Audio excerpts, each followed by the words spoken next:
എല്ലാവർക്കും നമസ്കാരം. ഇന്ന് ചെയ്യുന്നത് ഒരു വിഷു സ്പെഷ്യൽ റെസിപ്പിയാണ്. ഒരു സദ്യ സ്പെഷ്യൽ റെസിപ്പിയായ കൂട്ടുകറിയാണ് ഇന്ന് നമ്മൾ തയ്യാറാക്കുന്നത്. അപ്പോൾ എൻ്റെ പേര് നീതു അരുൺ. എല്ലാവർക്കും പുതിയൊരു വീഡിയോയിലേക്ക് സ്വാഗതം. നമുക്ക് ഉടനെ തന്നെ റെസിപ്പി കാണാം.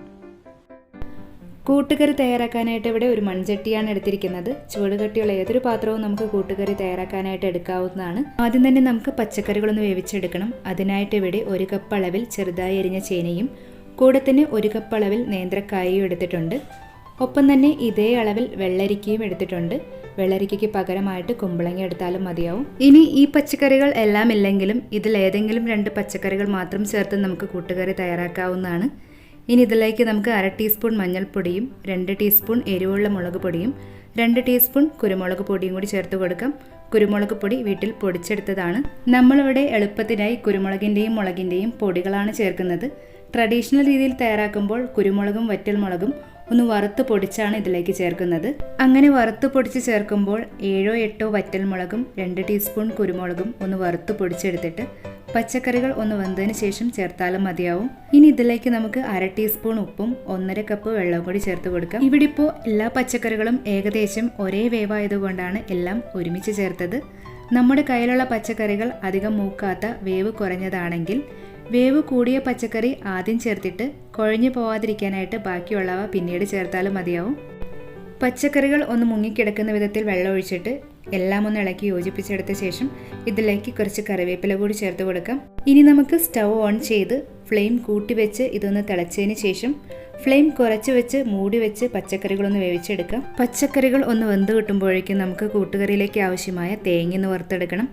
അതിനായിട്ട് സ്റ്റവിലേക്ക് ഒരു പാൻ വെച്ചിട്ട് ഇതിലേക്ക് ഒരു 3 ടേബിൾ സ്പൂൺ വെളിച്ചെണ്ണ ഒഴിച്ചൊന്ന് ചൂടാക്കി എടുക്കാം. വെളിച്ചെണ്ണ നന്നായിട്ടൊന്ന് ചൂടായി കഴിയുമ്പോൾ നമുക്ക് ഇതിലേക്ക് 1/4 ടീസ്പൂൺ ചെറിയ ജീരകവും കൂടെ തന്നെ 2 ടേബിൾ സ്പൂൺ ഉഴുന്നുപരിപ്പ് കൂടി ചേർത്ത് കൊടുക്കാം. ഉഴുന്നുപരിപ്പ് ഓപ്ഷണലാണ്, നിർബന്ധമില്ല.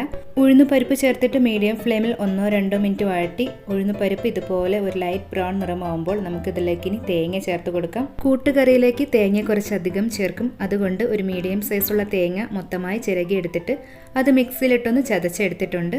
തേങ്ങ 2 തരത്തിലാണ് കറിയിലേക്ക് ചേർത്ത് കൊടുക്കുന്നത്. 1/3 ഭാഗം അരച്ചും ബാക്കി വറുത്തുമാണ് ചേർക്കുന്നത്. തേങ്ങ പച്ചയ്ക്ക് അരച്ച് ചേർക്കാൻ താല്പര്യമുള്ളവർക്ക് ഈ സമയം 1/3 ഭാഗം മാറ്റിവെച്ച് 1/4 ടീസ്പൂൺ ചെറിയ ജീരകവും 1/4 കപ്പ് വെള്ളവും ചേർത്ത് ഒന്ന് അരച്ച് ചേർക്കാവുന്നതാണ്. നമ്മളിവിടെ തേങ്ങയൊന്ന് വറുത്തതിന് ശേഷമാണ് അരച്ച് ചേർക്കുന്നത്. അതുകൊണ്ട് നമുക്ക് ഈ തേങ്ങയെല്ലാം ആദ്യം ഒന്ന് വറുത്തെടുക്കാം. ഇതിലേക്ക് കുറച്ച് കറിവേപ്പില കൂടി ചേർത്തിട്ട് ഫ്ലെയിം ഒന്ന് മീഡിയത്തിനും ഹൈനും ഇടയിൽ വെച്ച് 3-4 മിനിറ്റ് കൈയെടുക്കാതെ നന്നായി ഇളക്കി തേങ്ങ ഇതുപോലെ ഒരു ലൈറ്റ് ബ്രൗൺ നിറമായി കഴിയുമ്പോൾ ഇതിൻ്റെ 1/3 ഭാഗം മിക്സിയുടെ ചെറിയ ജാറിലേക്ക് മാറ്റി ചൂടൊന്ന് കുറഞ്ഞതിന് ശേഷം ഒന്ന് പൊടിച്ചെടുത്തിട്ട് നന്നായിട്ടൊന്ന് അരഞ്ഞു കിട്ടാൻ വേണമെങ്കിൽ 2-3 ടേബിൾ സ്പൂൺ വെള്ളം കൂടി ചേർത്ത് പേസ്റ്റ് പോലെ ഒന്ന് അരച്ച് മാറ്റി വയ്ക്കാം. ബാക്കിയുള്ള തേങ്ങ അതേ ഫ്ലെയിമിൽ തന്നെ 4-5 മിനിറ്റ് കൂടി നന്നായി വറുത്ത് ഇതുപോലെ ഒരു ഡാർക്ക് ബ്രൗൺ നിറമാവുമ്പോൾ നമുക്ക് ഫ്ലെയിം ഓഫ് ചെയ്തിട്ട് ഇതൊരു സൈഡിലേക്ക് മാറ്റി വയ്ക്കാം. നമ്മുടെ പച്ചക്കറികൾ വേവാൻ വെച്ചിട്ട് ഇപ്പോൾ ഏകദേശം ഒരു 15 മിനിറ്റ് ആയിട്ടുണ്ട്. നമുക്ക് മൂടിയൊന്ന് തുറന്നു നോക്കാം. പച്ചക്കറികളെല്ലാം ഒരുപാട് വെന്തുടയാതെ ഒന്ന് സോഫ്റ്റായി വെന്ത് കിട്ടിയിട്ടുണ്ട്. ഇനി നമുക്കിതിലേക്ക് ചേർക്കാനുള്ളത് കടലയാണ്. 1/2 കപ്പ് കടല 6 മണിക്കൂർ വെള്ളത്തിലൊന്ന് കുതിർത്ത് വെച്ച ശേഷം 1 കപ്പ് വെള്ളവും 1/2 ടീസ്പൂൺ ഉപ്പും ചേർത്ത് കുക്കറിലൊന്ന് വേവിച്ച് റെഡിയാക്കി വെച്ചിട്ടുണ്ട്.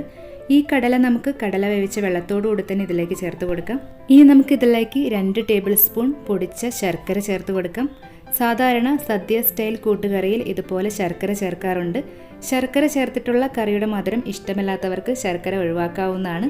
ശർക്കര ചേർത്തിട്ട് കറിയിലേക്ക് നന്നായിട്ടൊന്ന് ഇളക്കി യോജിപ്പിച്ചെടുത്തതിന് ശേഷം നമുക്കിതിലേക്ക് അരച്ച് മാറ്റി വെച്ചിരിക്കുന്ന തേങ്ങ ചേർത്ത് കൊടുക്കാം.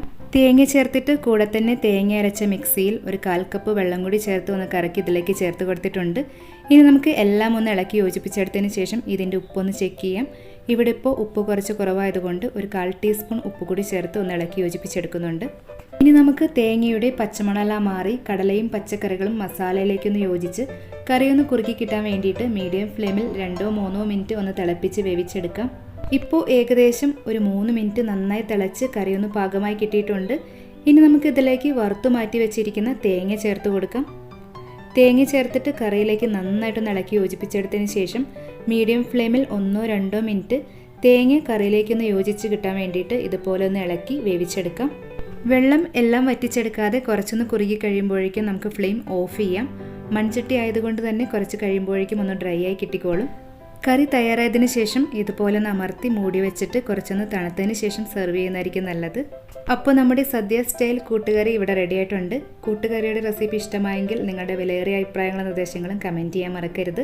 ഇതുപോലുള്ള കൂടുതൽ റെസിപ്പികൾക്കായി ചാനൽ സബ്സ്ക്രൈബ് ചെയ്ത് അടുത്ത് കാണുന്ന ബെല്ലൈക്കൺ എനേബിൾ ചെയ്ത് ആദ്യം കാണുന്ന ഓപ്ഷൻ ഓൾ കൊടുത്താൽ മതിയാവും. മറ്റൊരു റെസിപ്പിയുമായിട്ട് ഉടനെ കാണാം. താങ്ക്